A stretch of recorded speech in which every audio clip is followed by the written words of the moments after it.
प्रीत मदपान, तो दूसरे से दुश्मनी है या दोस्ती है तो वो भी छुपने का चीज़ नहीं है।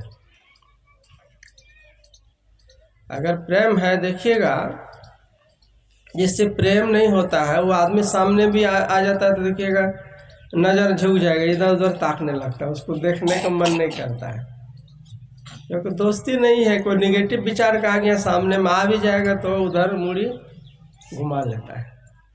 तो बॉडी लैंग्वेज बता रहा है कि दोनों में विचार नहीं मिल रहा है, इसीलिए वह दोनों में 36 का आंकड़ा बना हुआ है। अब प्रेमी आदमी अगर नज़र के सामने आ जाता तो हर्षित हो जाता है, चेहरा आंखें खुल जाती है, जो हल्का फल्का देख रहा है वो ज़्यादा देखने लगता है, चेहरा टिक जाता है उस पर, चेहरे में स्माइल भी आ जाता है। कोई खास आदमी आ जाता है, देखते हैं लोग वस्त्र संवारने लगता है, केस संवारने लगता है, आपका हाथ लोग महिलाएं सब आंचल माथा पर ले लेती हैं, देखता है कोई खास आदमी सामने आ गया, वो अपने आप शरीर आपका काम करने लगता है, आपको पता भी नहीं चलता है। अगर कैमरा लगा दिया जाए तो उस आदमी से पहले आप कैसे थे और वो आदमी सामने में आ जाने से कैसे है तुरंत पता चल जाएगा। आप व्यवस्थित हो जाना चाहते हैं कि नहीं, खास आदमी है उसके साथ सामने ऐसे कैसे रहेंगे, तो प्रेम का प्रतीक होता है बैर प्रीत मदपान। तो कहने का मतलब है कि सांसारिक प्रेम भी नहीं छिपता है। आपको किसी से प्रेम हो जाए तो वो भी लोगों को देर सवेर पता चल ही जाता है। तो परमात्मा से जिसको प्रेम हो जाएगा तो उसकी भी भनक लोगों को लग जाती है। किसी को साधना से आसक्ति हो जाए, साधना से में रुचि बढ़ जाए और सत्संग से के प्रति श्रद्धा हो जाए तो उसका भी रहन सहन, जो बॉडी लैंग्वेज चेंज हो जाता है, अलग हो जाएगा। जैसे प्याक आदमी देखिएगा कि कमज़ोर शरीर भी रहेगा, थरथराते हुए भी काँप भी रहा है तो वो मैं खाना की तरफ में ही भागेगा, जहाँ दारू ताड़ी मिलता है, लड़खड़ा रहा लाठी तरफ उधर ही वो चला जाएगा। तो नशा है, और जिसको सत्संग का नशा है तो लड़खड़ाते हुए वो सत्संग में ही पहुंच जाएगा, सुन लेगा कि नहीं कोई बाबा आए हुए हैं, 2 मंजिल में अगर भी सत्संग हो रहा है, देखते हैं बूढ़ा बुजुर्ग लोग भी धीरे धीरे वो पहुंच ही जाता है। तो ये भी नशा है। तो यह जो नशा है, यह जो लगन है, यह आपके उद्धार का कारण बनेगा। इसको बढ़ाते रहना है। घर परिवार बाल बच्चों के बीच रहिए, थोड़ा आसक्ति कम रखिए, थोड़ा भगवान पर विश्वास रखिए और जिद्दीपन छोड़ करके कर्म करते रहिए, सहनशील बनिए। आप सोचिएगा कि हम ही सबसे बड़ा है, हमारा ही सब घर में बात माने, मैं जो कह दिया वही ठीक है। एक दूसरे की भावना को आदर नहीं दीजिएगा तो घर में टेंशन बढ़ा हुआ रहेगा, और जब टेंशन बढ़ा हुआ रहेगा तो आपको ध्यान में मन नहीं लगेगा। किसी की गलतियों को क्षमा कीजिए। अगर कोई गलत व्यवहार कर रहा है, आपके अनुकूल नहीं है, तो ये मत समझिएगा कोई जानबूझ के कर रहा है, उसका संस्कार ही वैसा, उसकी समझ ही वैसी है। मान लीजिए कोई किसी को गाली देता है, बुद्ध के पास एक आदमी आया तो बहुत गाली दे रहा था, तो जा रहे थे, भगवान कुछ नहीं बोलते, फिर रुक गए, कहा भाई जो कुछ बोलना यहीं पर बोल लो, क्योंकि आगे गांव आने वाला है, और गांव में हो सकता है कोई हित प्रेमी मेरा और तुम्हारे साथ भी लड़ाई झगड़ा करे, अभद्र व्यवहार। तो उसने कहा कि मैं इतनी देर से आपको परेशान कराने की कोशिश कर रहा हूँ, तो क्रोध आ जाए, गुस्सा आ जाए, कोई जवाब निगेटिव मिले आपसे, आपको अभी तक क्रोध नहीं आया इतना देर से। तो कहा क्रोध किसको कहते हैं? वो तो उसी समय ख़त्म हो गया बोधि वृक्ष के नीचे, जब मैंने, उसके पहले आता तो भले हम भी पत्थर लेकर के मारने के लिए तैयार हो जाते, तुमने तो आने में देरी कर दी। अब तो सब में उस मालिक का ही दर्शन होता है। तो क्षमा क्यों किया बुद्ध ने? इसीलिए कुछ समझ गए कि ये जो गाली दे रहा है अबोध अनजान है, इसकी बुद्धि इतनी है, ये तो न अपने आप का ज्ञान है न मेरे बारे में इनको पता है कि मैं क्या हूँ। उसको क्षमा कर दिया, बात खत्म है। लेकिन उतनी पहुंच, उतना उच्च सोच आपका होगा, तभी आप अगले और सामने वाले को क्षमा कर सकते। और अगर हम बदला लेने की भावना रखते हैं, तुरंत उनका एक रिएक्शन देते हैं, प्रतिक्रिया, तो हमारे और उसमें फिर कोई अंतर नहीं रह जाता। नियम है कि क्षमा करने वाला बड़ा आदमी बन जाता। क्षमा सोवती उस भुजंग को जिसके पास गरल हो, और उसको क्या जो दंतहीन विषहीन विनीत सरल हो। तो आप क्षमावान बनिएगा, तो आप बड़ा दिल रखिएगा, तो उसकी समस्या को समझ करके आप उसको क्षमा करके आगे बढ़ जाइएगा। आसक्ति कम रखिएगा तो दुख कम होगा, लगाव कम रखिएगा, कर्म करते रहिएगा तो उसका फल मिल जाएगा। आसक्ति पूर्ण कर्म कीजिएगा तो उसका दुख उठाना पड़ेगा। तो इसीलिए कहते हैं कि ध्यान में एकाग्रता की जरूरत है। लवलीन हो जाइए। जब आपको रस मिलने लगेगा तो आप अपने आप एकाग्र हो जाइएगा। किसी चीज़ में रस मिलने लगता है ना, तो देखिएगा जैसे मोबाइल लोग देखता है तो कितना आनंद आता है, भूल जाता है बगल में कौन आ रहा है कौन जा रहा है, तो उसको रस मिलने लगता है, एकाग्रता अपने आप आ जाती। पहले एकाग्रता नहीं आएगी। जब आपको रस मिलने लगेगा अंदर में, तो आपका सुधि बुद्धि सब खो जाएगा। कहाँ बैठे हैं, कहाँ क्या हो रहा है, कोई ख्याल नहीं रहेगा। उस रस को प्राप्त करने के लिए एक आदमी के यहाँ मैं गया था, तो भोजन कर चुका था, फिर भी गर्मी का दिन था, तो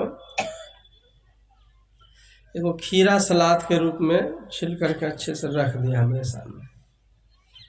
हम मना करें कि भाई नहीं खाएंगे हम, तो अभी तुरंत एकदम पूरा टंकी फुल करने ने, बाबा खाइए ना, ये शुरू कीजिए ना, अच्छा लगेगा। उसके मन में भाव ये था कि खाने में शुरू कीजिएगा तो हो सकता है वो खा गए जो प्लेट में आया हुआ था। इससे यह बात ज्ञान में हुआ कि कोई काम शुरू करने से उसके रस का आनंद और पता चलता है। आप पहले से कहिएगा नेगेटिव, नहीं अच्छा है, नहीं खाएंगे, हमारे लिए ठीक नहीं है, तो उसमें पता नहीं चलेगा। ध्यान में आप थोड़े से शुरू कीजिए। आपका शरीर स्वास्थ्य नहीं अच्छा, 10 मिनट बैठिए। आपको कौन कहता है कि पहले दिन आप दीक्षा लेकर के 1 घंटा बैठने लग जाइए, लेकिन 10 मिनट जब आपको आनंद आ जाएगा तो आप तो अपने न बढ़ जाइएगा। 15 मिनट तक अपने आप बढ़ जाइए। जिस चीज़ में किसी को आनंद की अनुभूति हो जाए तो फिर शरीर भी दुखना बंद हो जाएगा, शरीर भी बैठने में सक्षम हो जाएगा। जो भी बहाना कर रहा था, आनंद आने की बात है, और किसी चीज़ के आनंद को पाने के लिए उसमें समय देने की बात होती है। समय दीजिएगा कब? जब इस चीज़ को आप समझ जाइएगा कि अच्छा चीज़ है। जो गुरु ने बताया, मन की शांति, बाल बच्चों की भलाई के ख्याल से भी माँ बाप को रोज बैठ करके घर में ध्यान करना चाहिए। हम लोगों की ज़िंदगी गई सो गई, आगे जो भावी जनरेशन है वो भी साफ सुथरा हो और शिक्षित हो। कहेगा कि खराब चीज़ें मत पियो, तो उसका असर नहीं होगा। वो तो ताक में है कि हम भी बड़ा होंगे तो कमाएंगे तो हम भी पिएंगे, देख रहा है। अभी भले कुछ नहीं बोलेंगे, लेकिन आप अगर सत्संग कीजिएगा, अच्छा आचरण रखिएगा, अच्छी शिक्षा दीजिएगा, तो न केवल आपका जीवन उद्धार होगा, भावी पीढ़ी का भी उद्धार होगा। और यह ध्यान जो है, यह सबसे बढ़ा हुआ कर्म है। सभी रसों में धर्म का रस मीठा है, सभी आनंदों में धर्म का आनंद श्रेष्ठ है। और एक बात कहा भगवान ने कि जिन्होंने दुख की नदी को पार कर लिया है, चाहे बुद्ध हो अथवा उनके शिष्य हो, तो उनकी श्रद्धा से सेवा करनी चाहिए।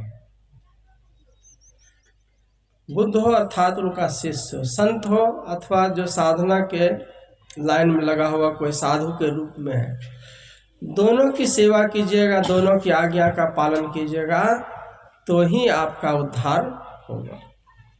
तो गुरु महाराज के वचन में आया, सतगुरु सुख के सागर, शुभ गुण आगर ज्ञान उजागर है, अंतर पथगामी अति निहकामी अंतर्यामी। गुरु जो है अंतर्यामी भी है, निहकामी भी है, और कहीं से कहीं प्रकट होकर के दर्शन देने वाला भी है। गुरु में बहुत पावर रहता है। एक बार एक महेश जोगी आए थे ऋषिकेश से मिलने के लिए, तो गुरु महाराज ने कुर्सी लगा दिया। सोचा बड़े दूसरे संस्था का महात्मा आदर देना चाहिए ना, देश विदेश में प्रचार दो। नहीं बैठा बगल में, नीचे में बैठा। कहा हमको आशीर्वाद दीजिए। कहा कि आप तो अपने देश विदेश में प्रचार करते हैं, आपको हम क्या आशीर्वाद दें। ज्ञान का प्रकाश फैलाते हैं आप दुनिया में। तो कहा ज्ञान का प्रकाश तो फैलाते हैं, लेकिन उसका पावर हाउस आपके पास में ही है। और उतनी संपत्ति देश विदेश में, और उनके पास निजी विमान भी था। गुरु महाराज से कहा कि हमारी इच्छा है कि आप भी विमान में जरा यूरोप कंट्री सब भ्रमण कर लें, और सारी व्यवस्था हमारी तरफ से रहे, आपको सिर्फ भ्रमण करना है, वहाँ रहने का खाने का सारा कुछ। तो गुरु महाराज ने कहा कि जिस चीज़ की आवश्यकता पहले अपने देश में है, तो पहले यहीं पर उनको मिलना चाहिए, विदेश में बाद में मिलना चाहिए। घर का आदमी भूखा हो और बाहर में जाकर के हम वहाँ भंडारा शुरू करें, तो ये कहीं से भी ठीक। तो निहकामी थे, मतलब उनको कोई सांसारिक इच्छा नहीं थी। वो तो अपने जहाँ आँख बंद करके वहाँ जापान में प्रकट हो गए, तो उसके विमान के भरोसे में क्या रहता। जो आँख बंद करके कहीं से कहीं प्रकट हो सकता है, विमान का ऑफर भी ठुकरा दिए गुरु महाराज। तो ऐसे जो पहुँचे हुए संत हैं, कहते हैं उनकी सेवा कीजिएगा, उनके शिष्यों की सेवा कीजिएगा, और उनके विचारों को जीवन में उतारना की सेवा कीजिएगा, तभी हमारा उद्धार होगा, और दूसरा कोई उपाय नहीं है।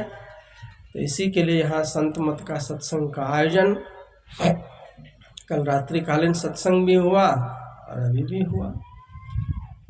गिरिपति को फिर से, और उनके जो पोते का नाम रखा गया अतुल कुमार, तो उनके नाम से सत्संग हुआ, और ये बहुत सराहनीय कार्य हुआ। जीवन में ऐसे काम बीच बीच में होते रहना चाहिए। नहीं सत्संग कराइएगा साल में 6 महीना में, तो जिस गुरु से आप दीक्षा लिए हैं उसके ऋण से कैसे ऋण होइएगा। कमाई का कुछ हिस्सा लगना चाहिए। जो हम लोग धन कमाते हैं ना, तो देखने में लगा कि एक आदमी कमाए, लेकिन उस एक आदमी के कमाने में बहुत आदमी का सहयोग रहता है। परिवार का सहयोग है, बाल बच्चों का सहयोग है, नौकर चाकर का सहयोग रहता है, समाज का भी सहयोग रहता है। सब अगर हर्षित और खुशी होकर के नहीं रहे घर में, तो आप निश्चिंत होकर के बाहर में कोई काम नहीं कर सकते। तो इसीलिए जब हम लोग कमा करके ले आते हैं धन, तो जिस जिसका सहयोग था उसका उसमें बंटवारा भी होना चाहिए। पत्नी का भी हक हो जाता है, बाल बच्चे का भी हक हो जाता है, समाज का, उसी में गुरु पीर और भगवान और अध्यात्म का भी हक होता है। कोई भी शक्ति काम करती है तो ऐसे नहीं करती है। आखिरी सिग्नेचर तो भगवान का ही होता है। वो जब नहीं होगा, वो बहुत सूक्ष्म होता है, तभी किसी काम में सफलता मिलती है। तो ऐसे पवित्र कामों में कमाई का कुछ हिस्सा लग जाना वह श्रेष्ठ कार्य कहलाता है, जो कि गिरिपति ने किया है। हम लोगों को भी इससे शिक्षा लेनी चाहिए कि बीच में ऐसे आयोजन हम भी करवावें, तो इससे न केवल बाल बच्चों पर अच्छा संस्कार पड़ता है, घर से नेगेटिव ऊर्जा भागती है, समाज में भी अच्छा मैसेज जाता है, लोग एक दूसरे को देख करके शिक्षा भी लेते हैं। आपने घर में यज्ञ किया, भंडारा किया, बाल बच्चे अगर उसमें खाना परोस करके श्रद्धालुओं को खिला भी देता है तो उससे भी उसमें इसके जीवन में अच्छा संस्कार आता है, त्याग की भावना आती है। तो उनके जीवन में बहुत बाद में पता चलेगा। अभी का बचपन में पड़ा हुआ नींव अभी तुरंत नहीं पता चलता। जैसे कोई पौधा है तो छोटे रूप में क्या पता चलेगा कितना विशाल बनेगा, लेकिन छोटे रूप में अगर ठीक से उर्वरक खाद पानी उनको मिल गया है, उसका स्ट्रॉन्ग है, जड़ मजबूत है, तो विशाल गाछ के रूप में बनेगा। तो बच्चों को अच्छा संस्कार देना, उनके जड़ को मजबूत करना है। वो कितना महान बनेगा। हम लोग तो कुछ नहीं बने, हम लोगों से भी कई गुना ज़्यादा महान बन सकता है। तो ऐसे पवित्र आयोजन बीच बीच में होते रहना चाहिए। गृहपति प्रशंसा के पात्र हैं। और जो मेही आश्रम चैनल का यूट्यूब देख रहे हैं आप लोग, इसमें एक बार सबको घुमा कर दिखा दीजिए। इसको दोबारा फिर से आता है और कार्यक्रम गुरु जयंती, गुरु पूर्णिमा का दृश्य देख सकते हैं।